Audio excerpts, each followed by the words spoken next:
So the first one, I'm trying to think of how to describe this. I would say somber but defiant. It's like a protest poem, and it's gay. So yeah. How about Eating Mine or My Favorite? So I grew up in Colorado, and when the Club Q shooting happened a couple of years ago, that hit very close to home. So I wrote a poem about it. It's called My Queer Living Will. It's 2022, and this is America. The chances of dying in a mass shooting may be low, but they're never zero.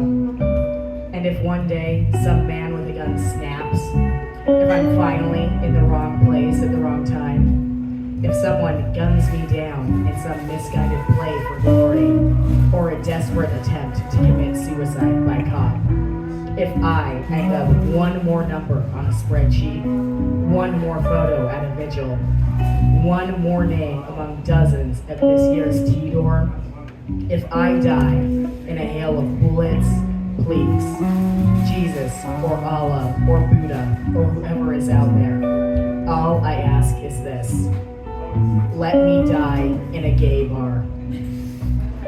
Let me die in a gay bar, surrounded by the drag queens and the aging dandies and the punks and the goths and the grown-up emo kids. After we clock out of our thankless corporate 9-to-5s, after days pacing up and down city streets begging for signatures, after fleeing retail hell, after our shifts slinging smiles for tips, after our days being told our worth is tied to our ability to produce, after we've done our best to try to change the world, just a little, just for one day, for the better. Let me die, surrounded by the queers and the misfits and the kinksters. Let me die, surrounded by leather daddies and twinks. Let me die, surrounded by butches and lipstick lesbians. Let me die, surrounded by trans masks and trans femmes and envies and genderqueers and two-spirits. Let me die, surrounded by the bis and the pans and the aces and every other label that gets glossed over or forgotten. Let me die, surrounded by the faggots, the dykes, and the trannies. Let me die, surrounded by every homophobic slur and cliche that's ever been thrown at us.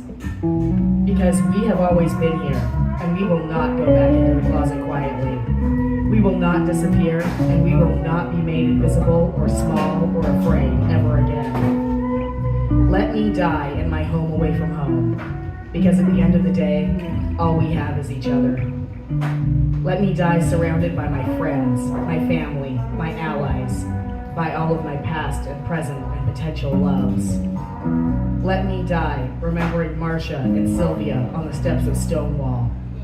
Let me die in an explosion of gender, a conflagration of joy, a blaze of love and community and hope and resilience. Let me die beneath a pride flag, chin held high and fists pounding the air, because these colors do not fucking run. They say silence equals death. So God, please don't let me die quietly. Let me die defiant, locking eyes with my murderer so he can see. I've survived so much worse than anything his bullets can do to me, and I am not afraid to die after what I have managed to live through already. Not here, not now. Not if I die at a gay bar. If I die, don't mourn me at my funeral. Let my funeral be a celebration, a rave bursting with rainbows and glitter. Let me hear my friends and family fill the church with laughter, echoing off of every stained glass window, every pulpit, every pew. Let my funeral be filled with love and joy. Because today, yes, we mourn our dead. But tomorrow, and the next day, and the day after that, we fight like hell for the living. Yeah!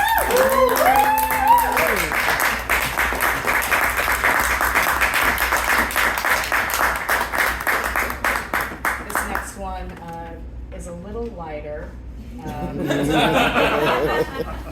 It's still, there's still some stuff, but it's funny. It's about space, so I don't know, something cosmic.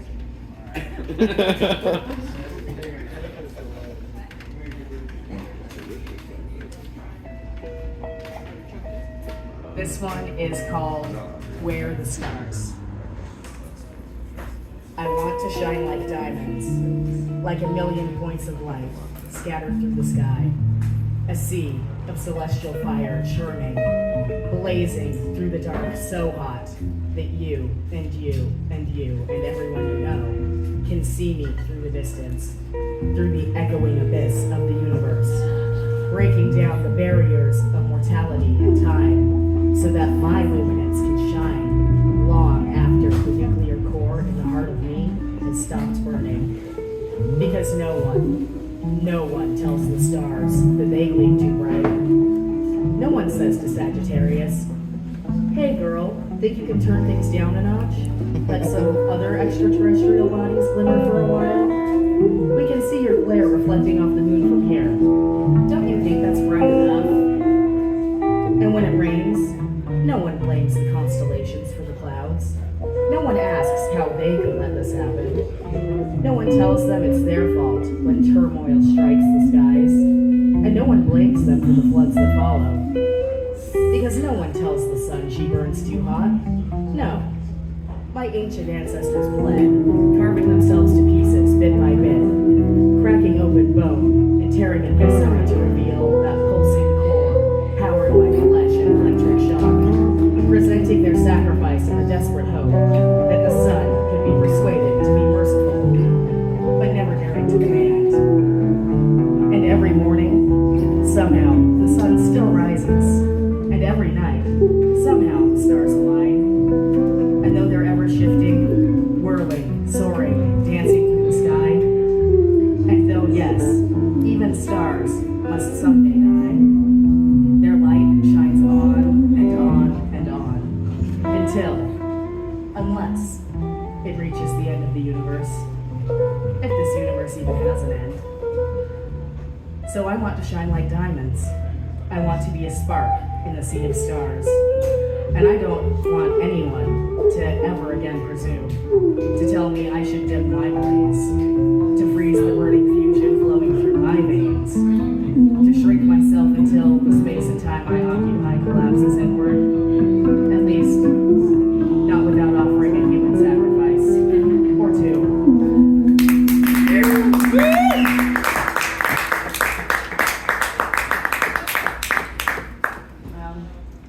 This next one is sexy, so like, sexy vibes.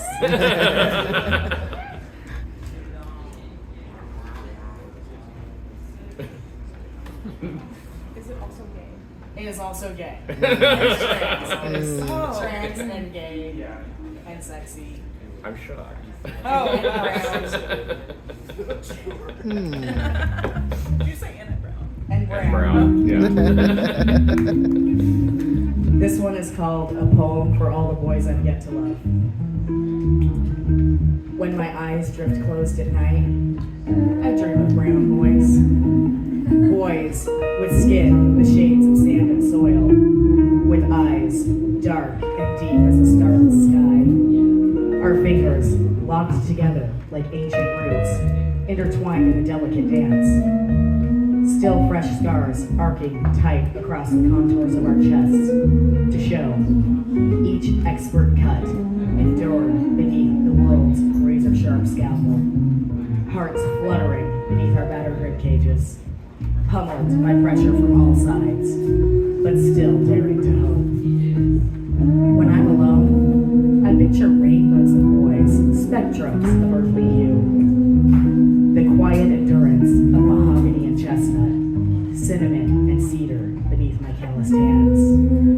The sharp tang of copper and brass and rust as I breathe the oxygen we share. The sweetness of coffee, caramel, and chocolate melting on my tongue. Glittering hints of gold and honey gilding the edges of this space that we have painstakingly carved just for this brief, eternal moment as the boundaries of our bodies disappear. And when they kiss me, nothing matters and everything does. And when our eyes meet, I know they shattering through me. And when they speak my language. No one playing translator in the gathering dusk or breaking dawn.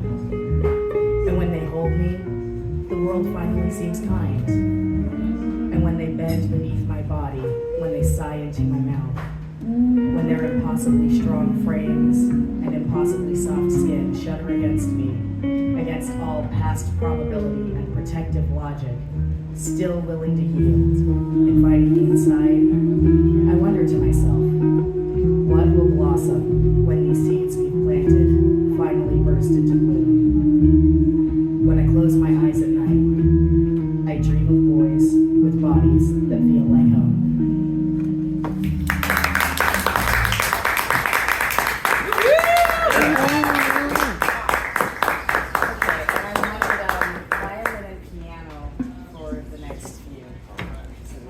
Thank you so much. Yeah. Woo! Yeah.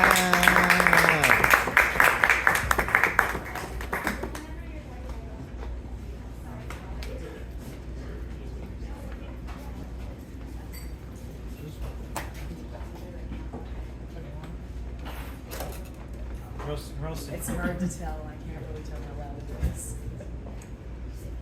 You're great. Yeah, no, I can hear you loud and clear. Good. Welcome back. This one is just kind of like a cute love poem. It's also about space. Cute spacey love song. Cute spacey love poem.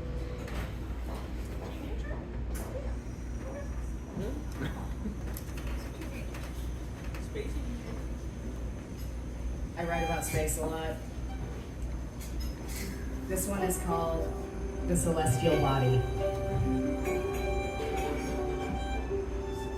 They say we're made of stardust, you and I. The elemental echoes of a distant supernova. A corporeal astronomy.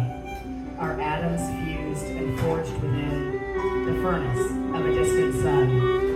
Extinguished long before its light might ever meet a human gaze.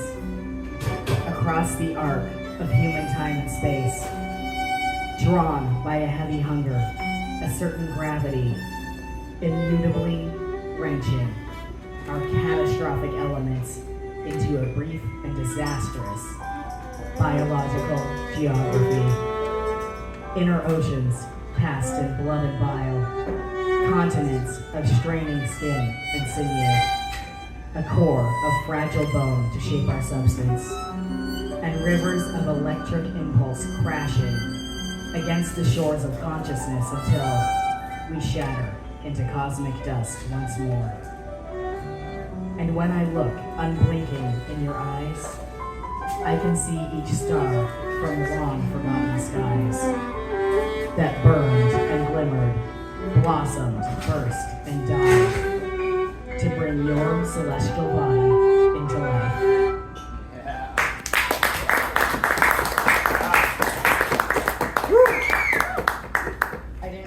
That I kind of, the order I ended up putting these in, I rearranged them so that people wouldn't have to keep coming up and down to do the music. This one is also about space and about love, but it's like bitter because it's about my divorce. So like, maybe what you just did, but in a minor key. I don't know.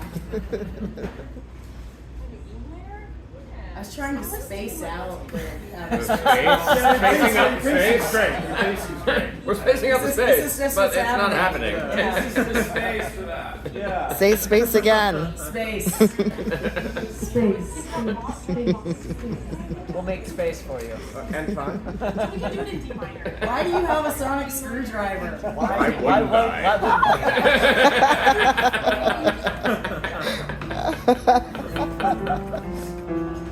This one is called Event Horizons. I am not sorry that I spent my love on you, because the boundary of my love is infinite and inexhaustible, stretching through the stars and past the light of a million suns.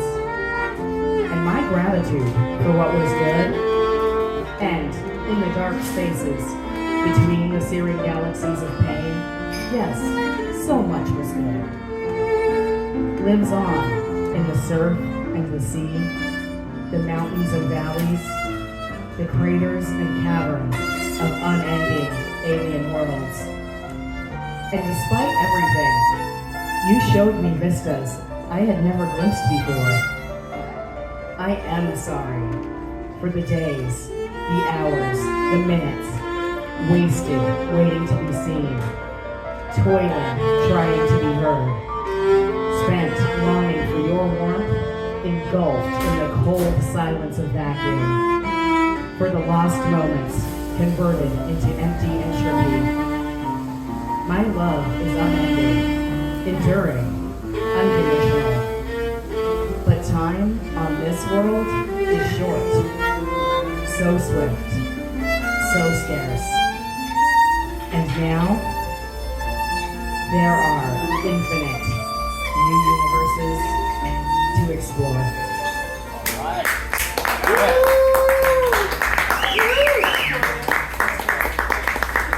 Okay, the funny thing about that one is, I think I posted it on Facebook after I wrote it, and I was in the middle of separating from my husband, and I think he thought it was about someone else because he liked it, and I was like, okay.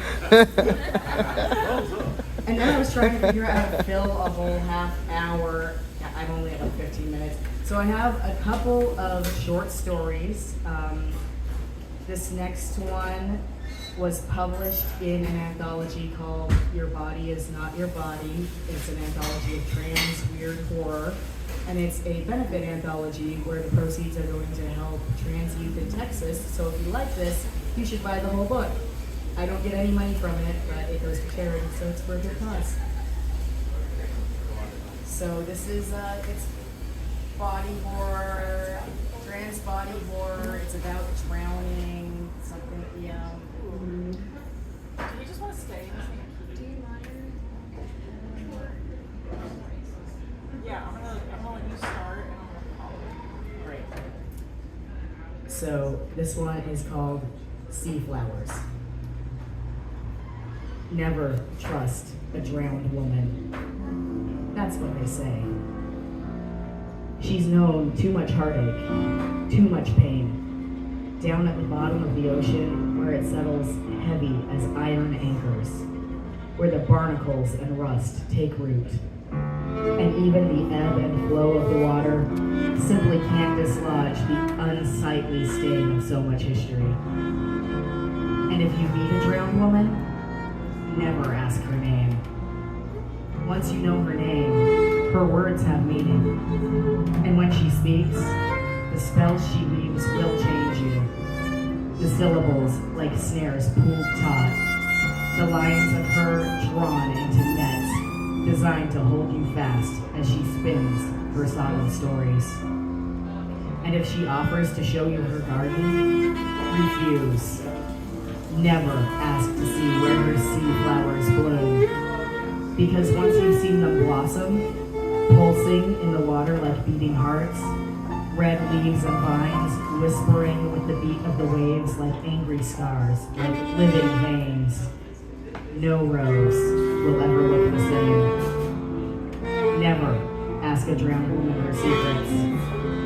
Because the truths she knows are painful.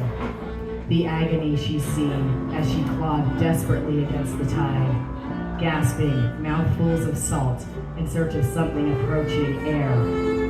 The anguish in her eyes as she describes the crushing pressure bearing down, the certainty that salvation is long past. The cold and clammy brush of her fingers against your own, waterlogged and unable to contain their condition. Well, some truths are simply better left unheard. Because when you hear them, something in you might stir. Those secrets, they might slip inside you, and you might feel them root there, somewhere behind and slightly underneath your heart. You might hear them whisper, soft and steady, inside your ears at night. You might sense them growing, twisting, taking shape along the lattice of your ribcage and the stalk of your spine. And once her secrets have penetrated deep enough, you might feel something strange and terrible, beautiful and tragic, otherworldly and unseen beginning to bloom inside you. The pressure will feel like you're drowning. Even in air, your lungs will burn. You will shudder and gasp and curl in on yourself, clawing at the sky and wondering who put this strange woman inside of you and why she is there. The anguish will keep you awake through countless restless nights, through too many endless days. You'll feel her flowers inside of you, begging to be free. And you'll wonder, am I dying? Or is this a new beginning? Never trust a drowned woman. That's what they say. Because if you start to know her, you might become her. And we all know what happens to women like that in the end.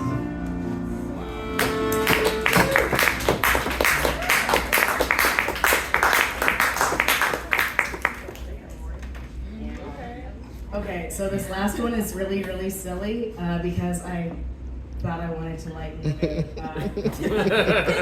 Yes. You thought. So this one is about a family dinner and coming out as a werewolf. Like you do. I know that one of you is a werewolf. That's so cute. It's a heartwarming dad who doesn't always know the right things to say. Oh yeah, definitely. If you haven't seen Haunted Honeymoon, Okay, this one is called Sunday Dinner Changes Forever. Brandon shifted nervously in his seat, shuffling his mashed potatoes around the plate and attempting to chew the occasional bite of steak. It smelled fantastic, but the knot in the pit of his stomach left him queasy. He could barely suppress a gag long enough for a gulp of orange juice. It was now or never. If he didn't tell his parents tonight, he feared he would never be able to enjoy Sunday dinner again. He cleared his throat. The rumble in his stomach seemed to subside, if only for a moment. Mom? Dad? Brandon's parents glanced up from their own meals and paused, forks poised in midair. A glob of potato slithered off his mother's fork with a wet splat against the plate. I have something I need to tell you. His father sighed heavily, setting down his utensils and leaning back in his chair with a wooden creak. Great, he grumbled. Here we go. His mother set down her fork and reached a hand across the table, patting Brandon on the forearm. Oh, Brandon, honey, you don't have to say anything. We already know. His breath caught in his throat. He might actually throw up. You know? Please, Brandon, we've known for years.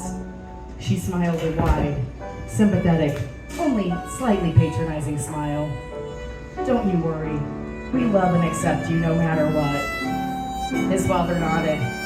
She's right, son. So what if you're a queer? Brandon swallowed, the sudden bile rising in his throat. This was why he never talked to his old man about anything. At a sharp glance from his wife, Brandon's father softened his tone. Don't look at me like that. You know what I mean. He turned back to Brandon and continued, you're still our boy. So long as you find a nice guy, settle down, adopt a few grandkids, well, your mother's easy to please. And me? Son, I don't give two shits either way as long as you keep yourself out of trouble. Brandon shook his head. I really appreciate your support. It means a lot to me. It does. But, that's not actually what I needed to talk to you about. I've gotten some troubling news from my doctor. Both parents shot one another wary glances. Honey, what do you mean? God damn it, boy, spit it out and quit worrying your mother. Sighing, Brandon buried his face in his hands. I've just been diagnosed with acute onset lycanthropy. His mother blanched. His father scratched at his bushy beard, looking back and forth between his wife and son for a long moment before broaching the silence. So, what is that? Is it serious? For the love of God, Dale, she snapped. Honestly, don't you even watch the news? Our son has been turned into a werewolf. She patted Brandon on the hand again and cooed, "Oh, honey, I'm so sorry. I never should have brought out the good silver. If I'd known." "It's fine, Mom. Really, that's just a common misunderstanding. Silver bullets are just as useless as regular bullets." She did not seem reassured. His father took a thoughtful swig of his beer. "So this can't throw what's it? Does this doctor of yours have a pill or something?" Brandon sighed, shaking his head. "No, it's just one of those things. Have to wait and see if it runs its course. Some people get it the first full moon and then never again, but with others it never goes away." "Brandon, sweetie." His mother was wringing her napkin between her hands now, twisting the linen into tangled knots. "Do you know how you caught it?" I was taking him a walk in the park at night last month. What I thought was someone's dog came running out of the bushes, and just like that." "Honey, why were you in the park at night? What if you'd been mugged? Or Brenda." His father dabbed at his lips with his napkin, then stood, pressing a hand to her shoulder. "I think the boy has enough to deal with right now. What's done is done." She buried her face in her hands. If something were to happen to my only child, He shushed her, kissing her gently on the crown of her head. "Why don't you take a minute? You'll get some fresh air on the patio. I'll put on some tea. Is chamomile okay?" Nodding tearfully, Brandon's mother shuffled quietly from the room. As soon as she was out of earshot, Brandon's father turned back to him and scowled. "Boy, I'm going to give you one chance to be straight with me, if you'll, pardon the expression." Brandon said nothing, opting instead to slowly churn the gravy into his mashed potatoes until a beige puddle surrounded the tines of his fork. "That's all you've got to say for yourself? Fine. I can take a guess instead. So you were out cruising, right? Looking for some anonymous fun out in the bushes of the park? Only it didn't go quite how you planned and your date turned out to be a werewolf? Am I reading the situation right?" Brandon really did think he might vomit now. He took a few deep breaths before choking out the words. I know it was stupid. I know. Please don't tell Mom." With a sigh, his father slumped back into his seat. "Son, listen, I understand. We all do screwed up shit when we're young. I know dating was terrifying when I was your age. Meeting new people is hard. Meeting someone you want to spend your life with is even harder. God knows, if anything ever happened to your mom, I'd be up shit creek without a paddle. I don't think I could do it again." He paused for a moment to ladle some more peas onto his plate, to take a big swig of orange juice and swipe a napkin across his face. "Look, I'm no good at this stuff, but what I'm trying to say is this. I wasn't joking about those grandkids, about settling down. And I don't want you to screw your life